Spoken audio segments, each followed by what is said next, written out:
चौगाव बंद. संपूर्ण गावातून मूक मोर्चा. यज्ञबाळाला न्याय मिळालाच पाहिजे.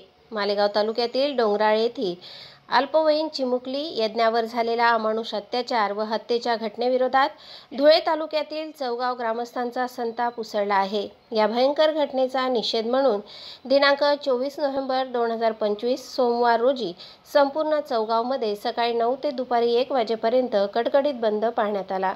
सकाळी 9 वाजता गावातून जन आक्रोश मोर्चा काढण्यात आला. या मोर्चात गावातील सर्व ग्रामस्थ, युवक, महिला व विद्यार्थी मोठ्या संख्येने सहभागी झाले.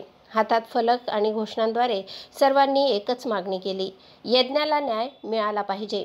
बंद दरम्यान कोणताही अनुचित प्रकार घडू न देता ग्रामस्थांनी शांततापूर्ण व शिस्तबद्ध पद्धतीने आपला निषेध व्यक्त केला. यानंतर यज्ञाबाळाच्या कुटुंबाला सांत्वन भेट देण्यासाठी चौगावमधील ग्रामस्थ, माता भगिनी आणि तरुण कार्यकर्ते वाहने भरून डोंगराळे येथील त्यांच्या निवासस्थानी रवाना झाले. या भेटीदरम्यान ग्रामस्थांनी कुटुंबियांना धीर देत कठोर शिक्षा व्हावी, दोषी सुटू नये आणि शासनाने जलदगती न्याय दिला पाहिजे अशी मागणी केली.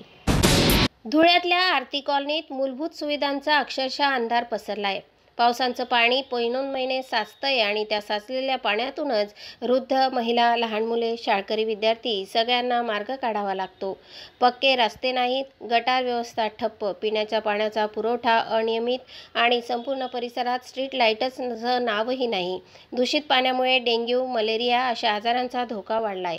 नागरिकांमध्ये भीतीचं वातावरण चांगलंच घट्ट बसलंय. याहूनही धोकादायक म्हणजे हा परिसर बिबट्या आणि तरस यांच्या अधिवासाच्या पट्ट्यात. अंधार पडला की बाहेर पडणं म्हणजे जीव मुठीत धरून चालण्यासारखं. आम्ही शहरात राहतो की जंगलात, असा संतप्त सवाल नागरिकांनी केला आहे.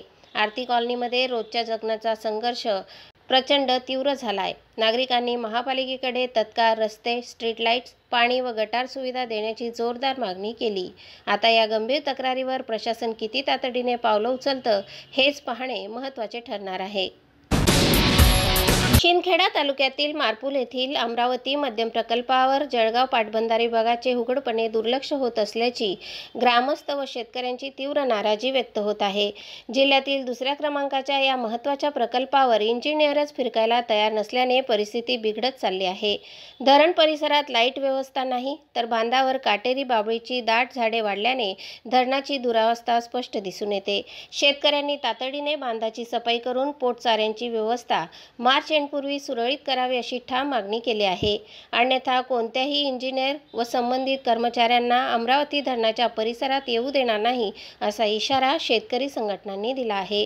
प्रशासनाने लक्ष न दिल्यास शिंगाडा मोर्चा जिल्हाधिकारी कार्यालयावर नेण्याचा शेतकऱ्यांचा निर्धार असून आंदोलन पेटण्याची चिन्हे दिसू लागली आहेत. धरणाच्या सुरक्षेसह सिंचनाच्या हक्कासाठी शेतकरी आक्रमक झाले आहेत आणि तात्काळ योग्य ती कारवाई करावी अशी मागणी सातत्याने केली जात आहे.